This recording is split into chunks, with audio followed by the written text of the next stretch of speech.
questions through Madam Dictator or the Chair. For you, madam. That's all right. Thank you. Welcome back. We will be starting the meeting at item B6, the Māori Standing Committee appointments. Ms. Bradley, do you have anything to add to the report?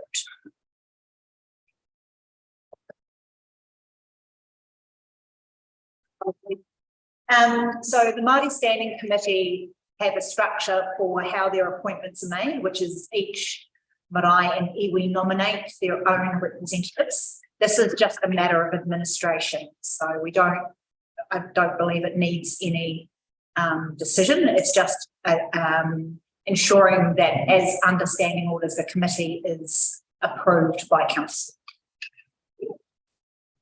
With that in mind, do we have any questions or are we comfortable to move on to a mover for the recommendation? Okay. I'd just like to say that I think we're very lucky to have both Dorothy Whitaker and Leonie Edwards for Kohinoe Marae and Dorothy for Rangitani. It's really lovely to see iwi representation coming back to the Māori Standing Committee. And so, yeah, very, very, very grateful. And I'd also like to acknowledge the work that our Po Māori, Leanne, has done with the two iwi representatives, with the two iwi in general, to ensure that the Māori Standing Committee can be as strong as possible. Kia ora. Thank you.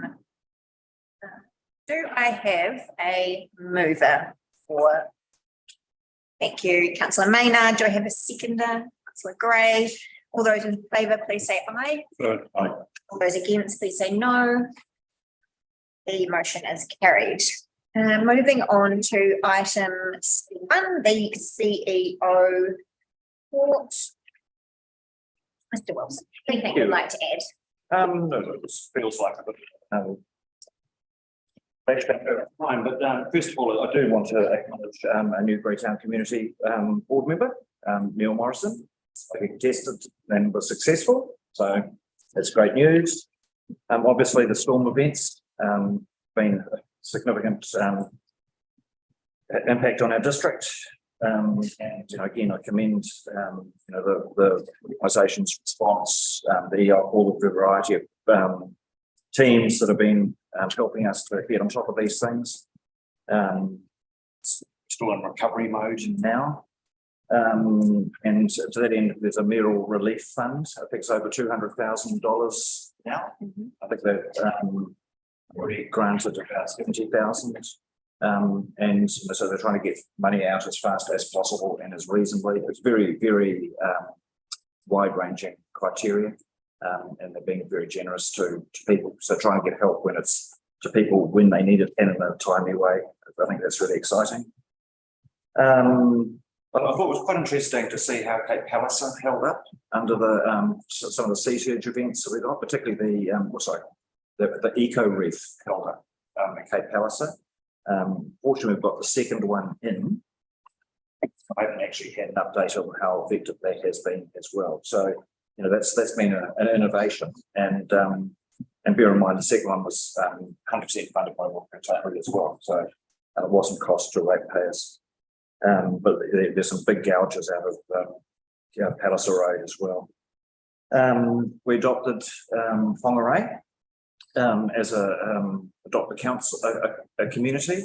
I'm not exactly sure how much funding we've been able to raise, but I can give you an update on that. And we're also looking at potentially organising a sort of a series of raffles and various things to actually, on a degree of scale, to actually help and assist there. So, in our small way, we were able to help. We did send a staff member up to Hawke's Bay, the building control area, to help with assessing buildings.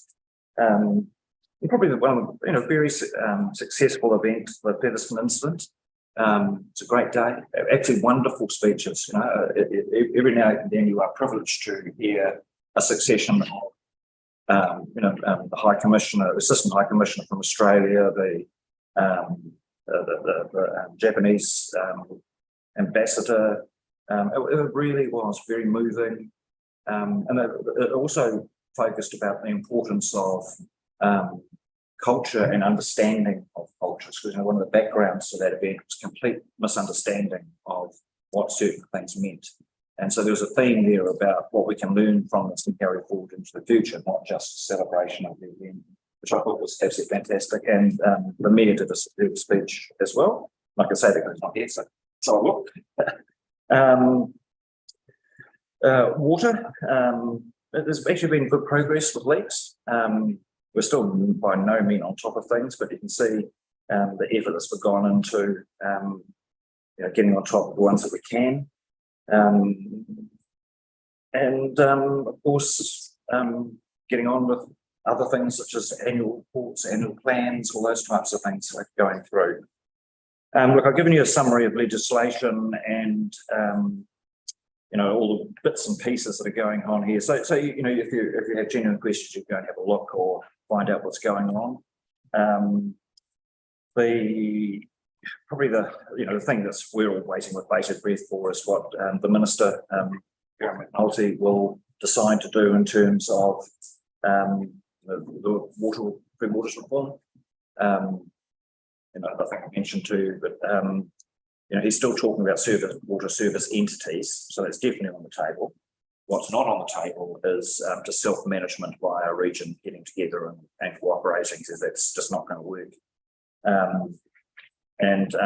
The rumours are around, but the thing he's focusing really on is how do you build a tangible link between communities and the water service entities. So that's what he's grappling with. And any day now, hopefully we'll hear.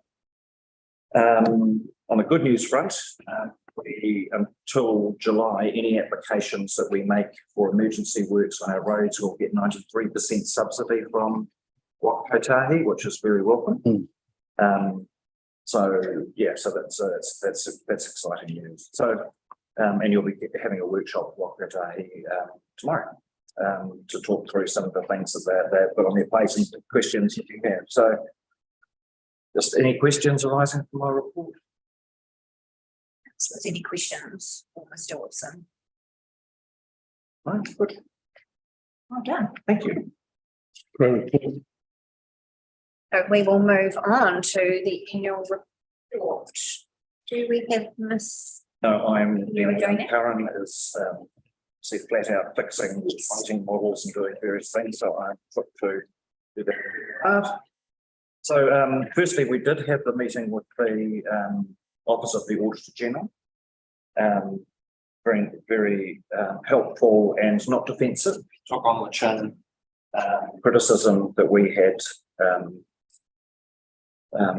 made of the process.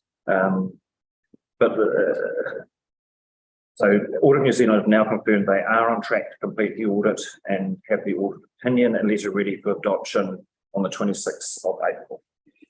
So we're now on a track to have a date to actually have that done. We sent out the detailed summary of their annual report and sent that to audit on Friday.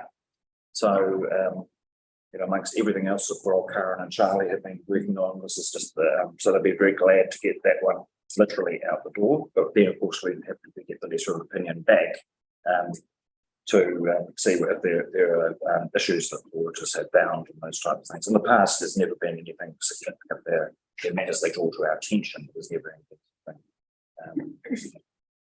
And the Audit New Zealand, the Office of the Auditor General, they've been recruiting and they've had the immigration status of qualified auditors relaxed. So they're now confident that they will be able to get back to their normal timeframes with a trained and able workforce. So they're doing training because you may have an audit qualification or be a practicing audit, but New Zealand local government is a whole different English, so training on those types.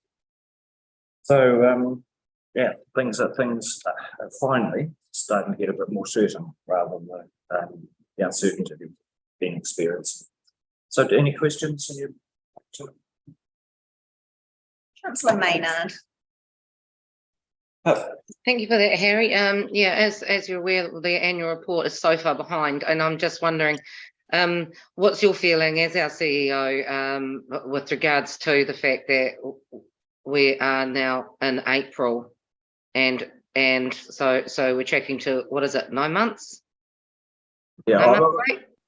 So if you, so what's your, well, I mean, obviously I'm disappointed on behalf of our ratepayers, as we've said on our website, and we've said, you know, that we are placed in this situation, but not of our own fault. You know, because it's critical that we give timely information to our ratepayers, our community on the performance of council and its financial. Just bear in mind, on our financial, we did actually report to the FAR committee in September with the unaudited financial statements. So there is in the public record where our financials are. So they're noting that they're Unaudited. unaudited. So and that was a very good news story in terms of our financial position. I think we came in almost within about 26,000 of our balanced budget. So you know, so that is good news. So I'm not anticipating any significant matters popping up from audit. Karen certainly hasn't given me an indication that there's things that she's worried about. Sorry, does that answer your question? Yeah, I guess for myself, I don't think it can be overstated really that coming in as a brand new council, and one of the first things that they're meant to be able to see and to ratify as a council is that report, to be able to go on from there. Normally, you know, we take it, we're able to dissect it, we're able to understand from that what the annual plan should look like. And to me, I just, you know, I'm really disappointed, and I can't, you know, I can't state that enough. The disappointment, and you know, with the audit, the Office of the Auditor General, I'm really disappointed that our council, because I believe that the other councils have already had theirs in the Wairarapa. Carston has, but Marston hasn't. So Masterton's still also in the same situation as us. I think there are 23 councils that are in the same situation that we are. But you're not positive on that. Well, it's 23 or 21. I'm not. It is a number. That is the number. Yes. So you know, well, I hope they're all exactly the same as me, and I think something really does need to be done, because any kind of business model, you always have a backup plan, and I think we've been really badly let down. I couldn't agree more, and that's why we did send a letter to the Office of the Auditor General expressing just, you know, our disappointment, our frustration, and we said exactly that. Okay, that's all I've got to say anyway about that, because I better not say any more. Thank you, Councillor Maynard. Any comment from other councillors this afternoon? Just a random question. Who funds the cost of the audit? We do, and it is not inconsiderable. I don't quote me, but I can verify. I think it's something like about over 100,000. Is it? No, we can't. Oh, What's their KPIs then, Harry? What's their KPIs? Because they've missed them all. Yeah, exactly. So I mean, come on. What recourse do we have? The same way that the recourse with the trees and the golf course. You know, like, what's the recourse? What happens here? Do we get a rebate back from the Auditor General? No. 2 for the price of 1? No. So due to the delays, have our costs increased? Due to the delay, that's some obvious the audit cost. It's a fixed fee, and we're required to pay it. You know, there's no negotiation over it. The thing you can do in the future, but it takes 12 months, is to find an alternative. So it has to be approved by the Office of the Auditor General. Some councils use I can't remember if it's Young or Pete Mao, I don't know, Pororoa. And so they've not had the same problem at all with using them. So you do have a choice in the future too, but there's a process to change your audit. I suppose. Sorry. I think we should be reaching out. If there's 23 other councils in New Zealand that are going through exactly the same thing, you know, as we know, more voices, the better, then that we should be able to approach the office to really bring it home. That's what I think, how displeased we are. Ms Bradley. I believe that the councils that use private companies that have been approved through the Auditor General pay significantly more than what the Office of the Auditor General charge. So you go private and there is a cost to that going private. Going back to my question, I suppose my question was, due to their time frames being delayed, have our costs increased for the audits? Have they charged us? And internal cost. But our internal costs will have, because of the time that Karen and Charlie and had to spend to provide information once, twice, thrice to the audit team that's currently with us. But there's no increased cost of in terms of what we are required to pay to Audit New Zealand. There's definitely an opportunity cost that we're paying. So can we invoice Audit New Zealand for those extra costs for Karen and the finance team? We could, but that's not a valid, there's nothing underscoring offer and purchase and that type of stuff, so it would be a gesture, and you'd have to raise an invoice, and then you'd have to, if you raise the invoice and it said, no, we're not going to pay, you have to write it off. So it'd be a Pyrrhic victory, really. Can I just make it very clear, Harry? Does the fact that we haven't got our report change anything in the operations of council from day to day and have any impact upon us doing our responsibilities to our ratepayers? Apart from the reporting. Yeah, I mean, it is the key thing is the assurance. Apart from that, that's Other than that, so as far as the general public are concerned, they're getting their water, they're getting their roading, they're getting what they're paying their rates for. This is just saying, an audit is saying what we said we would do and have we done it. Thank you. yes, we're following the international standards for financial accounting and prudence. Doesn't change anything on the day-to-day operations of council providing services. Repeat, we have already in the public information in September what our balance sheet looks like. Thank you. Right, so we'll move on now to item C3, the action items. Mr. Wilson, are there any further updates? Shuffle. Age. 180. I mean, I have nothing to add to the updates themselves. They've been created by the respective managers. Any questions from the councillor, please? Councillor Elams. Through you, Chair. Harry, I don't know if you're able to answer this question in Stefan's absence. But I'm just wondering if there's an update on the lighting around the square and the pedestrian crossings. Last update, I think, from Stefan was that a project manager had been engaged, and that was probably That's as much as I know, Councillor. Yeah. Would we be able to perhaps get further update for next week's ICS committee? He is writing the agenda right now, and that's one of the agenda items, is to provide that update. Thanks. Thank you. Any further questions? No. We will move on then to the report from the acting mayor. I'll take this read.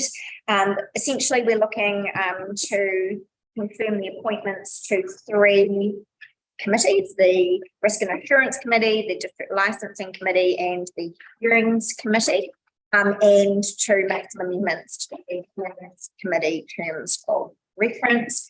There are a number of recommendations that we will move to, but do councillors have any questions at this point for the officer? Yeah, look, I'll ask Rick. So Rick and I have had a lot of talking about the District Licensing Committee. And it's come to, because I've got a conflict with one of the hearings going forward, And so Rick has got Angela Yeoman to agree to do that hearing for us, subject to council approval as chair. You hadn't spoken to me about Catherine.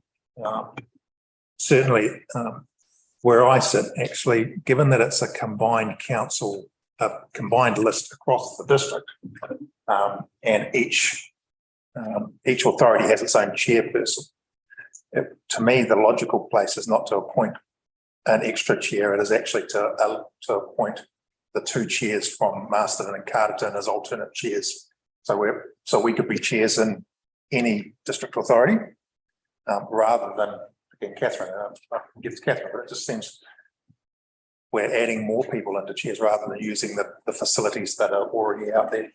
Speak to that, was made. Yes, no, I've canvassed this, and the rationale behind this is that talking to my colleagues in the other two councils, there is a deficiency in expertise across the board, because fortunately or unfortunately, we don't have a lot of hearings, and therefore people sitting on those is not as strong as someone in Wellington would hear. So currently, our position is that Councillor Plymouth is our chair. We have Councillor Macaulay as our deputy, who has seen we need to increase your experience in terms of that hearing as well. So the reason I spoke with Solicitor Speed was the same reason, so that South Wairarapa District Council actually had a robust strengthening in this area, so that if we had Councillor Plymouth away and Councillor Macaulay away, I actually had someone that could step in and actually grow a panel on the licensing committee. So it strengthened our ability. And the point Councillor Plymouth brings to the table is one that has been previously discussed over the years, and I still haven't had clear direction from the licensing authority, generally considered the court, as to whether we can cross-pollinate those chairs through the whole district. I think eventually we are going to be able to do that, and that's where I think everybody's looking at, is so that we have a strong panel in all three and we can call on the different ones. This is purely to expedite the need I have now, and going forward is what I think all three councils and licensing committees will be looking at, is to strengthen that across the board. Hopefully that answers the question. Thank you, Mr. Mead. Any further questions, councillors? Councillor Woodcock. By doing that, Rick, though, does that incur extra cost to us by additional chairpersons in, or? No, so that the payment is only on the work that they've done. So it's the ability to call someone onto it. So as Councillor Plymouth pointed out, we've got a current situation where there's conflict of interest. So the next person who step up will be the chair, and they get that payment based on the work they've done, not the appointment. So you don't get a REM package for it. You're only paid on the hours that you work on. Any further questions for Mr. Mead? And I've got another one in terms of reference to the hearings committee. I'm not quite sure why, when the hearings committee is dealing with resource management issues, that we would take away the resource management issue, make good decisions, qualification of people doing those hearings, given that should we do them here, they would be quite technical. So Ms. Bradley. the hearings committee is not necessarily RMA hearings committee, it's to hear other things. I understand that, but if they're going to do a resource management hearing committee, which according to these terms of reference they could do, Yeah. they won't be qualified to do that. No, they won't be. So we need to get its members. We couldn't do it unless they. Okay, so So couldn't do a resource management specific hearing unless we had qualified. right, so do you need to make that do you need to take anything to do with resource management hearings out of this terms of reference? Because at the moment it talks about Resource Management Act in the hearings terms of reference, but we've taken out the making good decisions qualification to do those. So maybe you need to actually have a look at that a little bit better. Because you can't do a Resource Management Act hearing unless you've done that course. Yeah. correct capture, having undertaken the course and passed the course sets you up for the potential of doing it For the RMA. for RMA matters. It says any other legislative excluding RMA. There you go. We're good. Yes. Hearings committee excluding silent supply of liquor in the RMA. So this is, it doesn't happen, it hasn't, I think it's happened since I've been here, but, Oh, sorry, I misread it. something, triggered a special consultative process. You know, a significant change, the council might want to wait on something.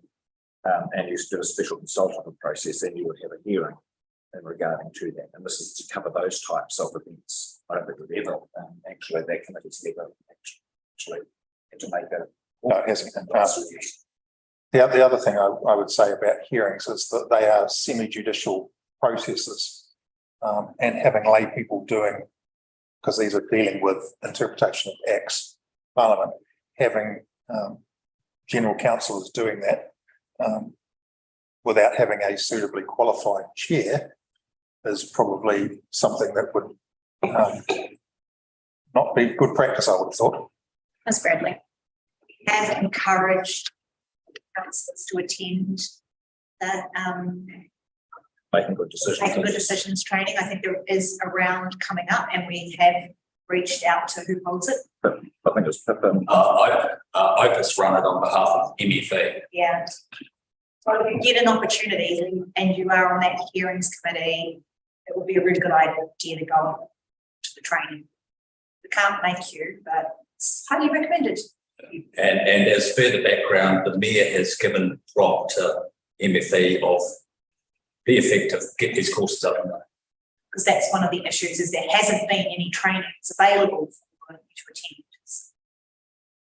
The next two courses, the only ones available online at the moment, are full, but you can go on a waiting list. So maybe encourage people to set themselves to the waiting list. Having done them, I wouldn't suggest you do it online. Certainly doing a refresher is online is fine, but I would highly recommend attending in person. It is 2 days, but it's a hell of a lot of work because you've got assignments and all sorts of that. Like it's university style level work and writing all sorts of things. We did the 2 days practical, but I think we had about 4 assignments we had to do as well. So there's a lot of work in it. You got the marks. Thank you. We did. Further to the appointments to the hearings committee, councillors Hawley, Bosley and Woodcock and myself have indicated we are comfortable to join that committee, provided that there's no objection or huge desire to also be on that from any of the other councillors. I would probably suggest that given my background, it's probably logical that I am on it. That you are. Given the judicial side of it as well. It seemed to be complete waste. Happy for you to take my space. Or mine. Oh, no. Not but I like we have Yours. For the whole council. Councillors Bosley, Oh. Woodcock, and thank you, everyone. If there's no, if there's no further comment on that report, can we move to the recommendations? And do I have a mover for recommendations 1 to 6? So that's receiving the report, appointing Bruce to the Risk and Assurance Committee, appointing the 2 new members to the District Licensing Committee, amending the terms of reference for the Hearings Committee, appointing the councillors as previously mentioned to the Hearings Committee, and also appoint number 6, Amanda, is that still the date is the 26, which I think's in, or has that been notified, Amy? No, because we have to. Okay, so the final point is agreeing to hold a meeting on the 26th of April 2023 to discuss and approve the annual plan 2023-24 consultation / engagement proposal. Thank you, councillor Gray. Do I have a seconder, please? Councillor Elam. All those in favour, please say aye. All those against, please say no. The motion is carried. Thank you. Right, we are moving along to, Could I just ask Amanda, that meeting on the 26th, could we start that early, please? Because I've got engagement in the afternoon, Yep. 8, 9. 8 o'clock, I would be. 9 o'clock. Was it us? You're still sleeping in, Bob? 8 o'clock means I have to start work at 4 a.m. That's why the earlier we start, the earlier I have to get up and start work.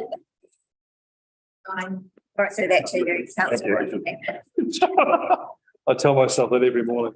Right, we are moving along to the appointment report, starting with item E1, the appointment report for Destination Wairarapa from Alan Hogg. Do I have a mover to receive the report, please? Councillor Bosley, thank you. Do I have a seconder? Councillor Gray, thank you. All those in favour, please say aye. Aye. Those against, say no. The motion is carried. Do you have any questions to relate to Mr. Hogg or comments on the reports, please, councillors? Councillor Elam, sorry. So pretty much just, this is Alan as our representative, just giving us a heads up. We do get quarterly reports from Destination Wairarapa as an organisation about visitor numbers, what's going on in the world, what they've been able to achieve. I do have one Yep. question. Nobody else does. My question is regarding how do both we, the councillors, and the community, what is the link between the community and Mr. Hogg in terms of ensuring that, I don't know, for instance, Featherston's point of view is represented in those activities? A very good question, actually. Just wondered what the link between the two, as Mr. Hogg is our representative, how are we feeding back to him? I'll have to ask. Yeah, that would be great. Yep. Any other questions? No. We will move on to item E2. We are now considering the appointment report for Cobblestones from the Cooper. Do I have a mover to receive the report, please? Councillor Gray, and a seconder, please. Councillor Plimmer. All those in favour, please say aye. Aye. And all those against say no. Motion is carried. Ms. Cooper is online. Do you have anything that you would like to highlight or add to your report this afternoon? Good afternoon. Thank you for the opportunity. No, I just wanted to really highlight the great work that our one employee is doing. That's Julie, who is our coordinator at the museum, and she's doing an incredible job. And I think for us as a board, it's been a testament to, when you invest in good people, you get really great results. And we're currently talking with Julie about the potential to open a little bit more often over the winter period. So traditionally, we have only a small kind of operation during the winter months. But Julie's been doing such a fabulous job that we're hoping to have her around a little bit more often during the winter months, so she can keep building on the great work she's doing, outreaching to schools and other groups and organisations around the Motu who want to come and visit our wonderful facility. So yeah, it's been a tremendous kind of year so far, and looking back, the past 12 months has been really good. And we really appreciate the investment that you make in our facility so that we can keep it going for the region and the North Island and the country. So thank you. I'm happy to take any questions. Any questions for Ms. Cooper from councillors? No. No, no questions for you this afternoon, Lucy, but thank you very much for your report and for taking the time to attend in person. Awesome. Thank you very much. Enjoy the rest of the Did you meeting. have a question? Another great report. Just another great report from Lucy. Once again, thank you so much. You just, Sorry, councillor, everyone's popping their hands up now. Councillor Elams. Thanks for the detail there. On the top left-hand side of the report, it's got visitor number for the first quarter. is 1,948. How is that tracking compared to same time for last year? Yeah, I think we're slightly up on last year. Obviously, it's been really challenging kind of getting any good idea of how things are going to go given COVID and whatever else we're facing. But we're really encouraged. A lot of those guests would have been coming through as a result of the music events that we've had, which have been going really well. And I think, again, I think what's wonderful about Cobblestones is that we kind of do things properly. We take the time and the effort to kind of get the people with the right skills to put great events on. And that was definitely the case with the music on the green. And it will be really interesting to see how our numbers track over winter. You know, we are kind of, you know, taking a bit of a punt, you know, that if we've got Julie around more often, we'll get more visitors in. But I really think that that will occur because there's not a single person that leaves a museum who hasn't enjoyed themselves. And so if we could get those people who are going around the country on camper vans, telling all their friends in camper vans to come and visit our facility during the winter, then, you know, I think we'll be able to show you more good figures later on in the year. And actually, that's a really good point. I will try and do a better job of giving you that comparison so that, you know, it's not just numbers on their own. You've got an idea of, well, where does that fit in the grand scheme of things? That's great, thanks. And then the second part of that is what are the attendance, I mean, anecdotally, what are the attendance rates looking like weekends versus weekdays? Well, do you know, it's really interesting. You know, obviously weekends, we do get a lot more people coming through the door. And you would think that because we've got a fair amount of outside facility that we'd have fewer people coming through the door on wet days, but actually wet days often are a really good thing for us because people are looking for something to do that isn't eating another scone and drinking another latte, but is actually, you know, kind of getting in amongst a local treasure. But we're hoping that during the winter we'll start to see a bit more of a, you know, an even keel during the week. Another great thing that we can do in the week now, because we've got Julie on board, is really open our doors to schools. So we've had some great results having schools of all ages coming through. And what I hope to do for you next time is also give you a demonstration of that breakdown of kind of regular guests, school guests and other groups. So that's good tips for me. So thank you. Thanks so much for that. Cheers. Any final questions or comments for Lucy? Thank you very much, Lucy. And we'll hopefully see you next time. Awesome. Thank you. Take care. Bye-bye. Thanks, Lucy. Thank you.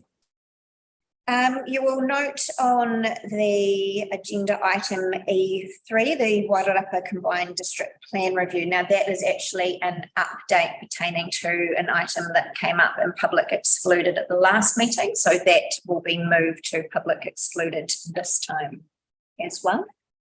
Sorry, I thought it was just when I talked to Jackie, he was just saying, Yeah, could you just give a quick update on where things are at a time? yeah, but the trouble is that the committees are publicly excluded committees. Okay, Yeah, no worries.